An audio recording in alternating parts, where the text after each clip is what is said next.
Hello అందరు ఎలా ఉన్నారు? బాగున్నారా?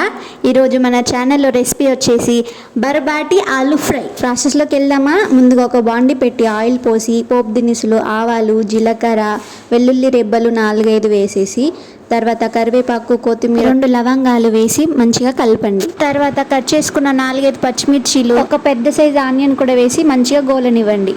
ఆనియన్స్ గోల్డెన్ బ్రౌన్ కలర్ వచ్చేసాక కాస్త అల్లం పేస్ట్, పసుపు వేసి మంచిగా కలపండి పచ్చివాసన పోయే వరకు. బర్బాటి అంటే ఏం లేదండి, మన అలసందలు ఉంటాయి కదా, వాటిని బర్బాటి చిక్కుడు కూడా అంటారు. అందుకనే ఆలు బర్బాటి ఫ్రై అని చెప్పాను.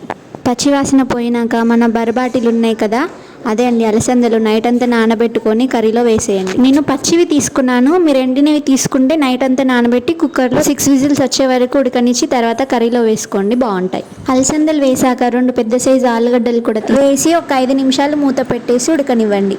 5 నిమిషాల తర్వాత మూత తీసి మంచిగా కలపండి, లేకపోతే అడగంటు. తర్వాత ఒక చిన్న టమాటో కూడా వేసాను, మీరు కూడా వేయండి, బాగుంటుంది టేస్ట్. టమాటాలు వేసినాక మంచిగా కలుపుకొని ఒక 10 మినిట్స్ మళ్ళీ మూత పెట్టేసేయండి. 10 నిమిషాల తర్వాత మూత తీస్తే మంచిగా మగ్గిపోయి ఉంటాయి. ఇప్పుడు ఒక స్పూన్ కారము, తగినంత ఉప్పు వేసి కలుపుకోండి. నేను 2 పచ్చివే తీసుకున్నాను కాబట్టి ఒక చిన్న టీ గ్లాసెడ్ వాటర్ తీసుకుంటున్నా. హాఫ్ గ్లాస్ కర్రీలో హాఫ్ గ్లాస్ ఏమో మూత పెట్టేసి ఆవిరి పెట్టడం. ఇలా చేస్తే కర్రీ చాలా చక్కగా ఉడికిపోతుంది.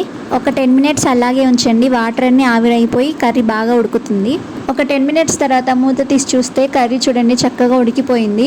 ఇప్పుడు కాస్త ధనియా పౌడరు, జీరా పౌడరు, గరం మసాలా, కాస్త కొత్తిమీర వేసి మంచిగా కలుపుకోండి.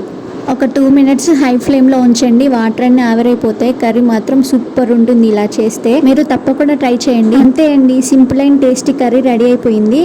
Thanks for watching. Please subscribe చేసుకోండి. ఇలాంటి మంచి మంచి రెసిపీస్తో మీ ముందుకు వస్తాను. ఓకే, మరి నెక్స్ట్ వీడియోలో మళ్ళీ కలుద్దాం. టాటా.